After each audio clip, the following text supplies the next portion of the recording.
మన Rajahmundry north zone పరిధిలో సంక్రాంతి పండుగ సందర్భంగా చాలా గ్రామాల్లో కోడి పందాలు, జూదాలు, పేకాటకి సంబంధించిన శిబిరాలు ఎవరైనా నిర్వహించినా కానీ దానికి సంబంధించిన ఏర్పాట్లు చేసినా కానీ పోలీస్ శాఖ నుంచి కఠినమైన చర్యలు తీసుకుంటాము.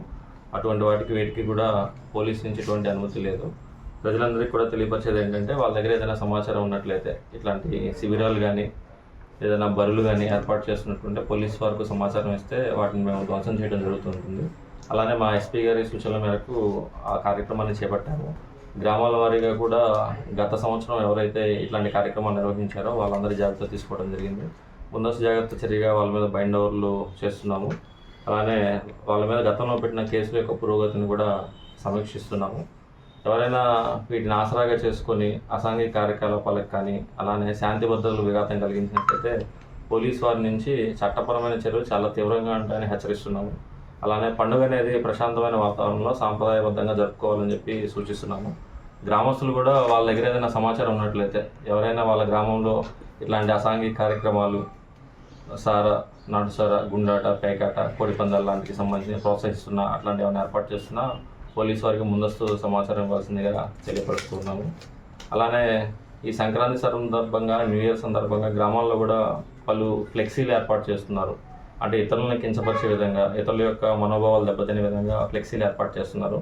అటువంటి ఫ్లెక్సీలు ఏర్పాటు చేసిన వారి మీద కూడా మనం చట్టపరమైన చర్యలు తీసుకుంటున్నాము.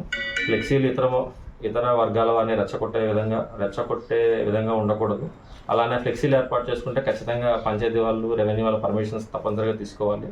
ప్రైవేట్ స్థలాల్లో కనుక ఫ్లెక్సీలు ఏర్పాటు చేసుకోవాలనుకుంటే ఆ యొక్క యజమాని నుంచి ముందస్తుగా పర్మిషన్ తీసుకోవాలి. ఇట్లాంటి అనాథరైజ్డ్ ఫ్లెక్సీస్ని కూడా మనం రిమూవ్ చేయించడం జరుగుతుంది. సంబంధిత అధికారులతో మాట్లాడి వాళ్ళ ద్వారా రిమూవ్ చేయించే ఏర్పాట్లు చేస్తున్నాం. కోరుకున్న మనం ఇప్పటి వరకు ఎన్ని ఐడెంటిఫికేషన్ చేశారు సార్? కోరుకొండలో ఇప్పటి వరకు మాకు 5 బర్రెలకు సంబంధించిన సమాచారం వచ్చింది. వాటిని కూడా ధ్వంసం చేపట్టే కార్యక్రమాలు చేశాము. నిన్న ఒక 2 ధ్వంసం చేశాము. అలానే 3 కూడా ధ్వంసం చేసాము. ఎవరైతే ఆర్గనైజ్ చేశారో వాళ్ళ మీద కూడా బైండ్ ఓవర్స్ చేయడం జరుగుతుంది. సార్, గతంలో బైండ్ ఓవర్ చేసిన వాళ్ళు ఎవరైనా ఈ సంవత్సరం కూడా ఆర్గనైజ్ చేసే అవకాశం చేస్తే వాళ్ళు ఫోర్ఫీచర్ చేయిస్తామండి.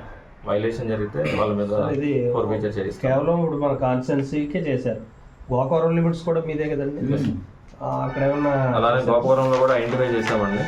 వీర్లంగపల్లి అనే ఏరియాలో బరి ఉన్నట్టు ఐడెంటిఫై చేసాము. దాన్ని కూడా ధ్వంసం చేయడం జరిగింది. అలానే సీతానగరంలో కూడా రఘుదేవపురం, పెదకొండపూడి బర్రెలు ఏర్పాటు చేస్తున్నట్లు సమాచారం ఉంది. వాటిని కూడా పరిశీలించి ఆ బర్రెలను ధ్వంసం చేయడం జరుగుతుంది. ఏర్పాటు చేసిన వారి మీద చట్టపరమైన చర్యలు తీసుకుంటాం. ఇప్పుడు నార్త్ జోన్ పరిధిలో ఎన్ని ఐడెంటిఫై చేశారు?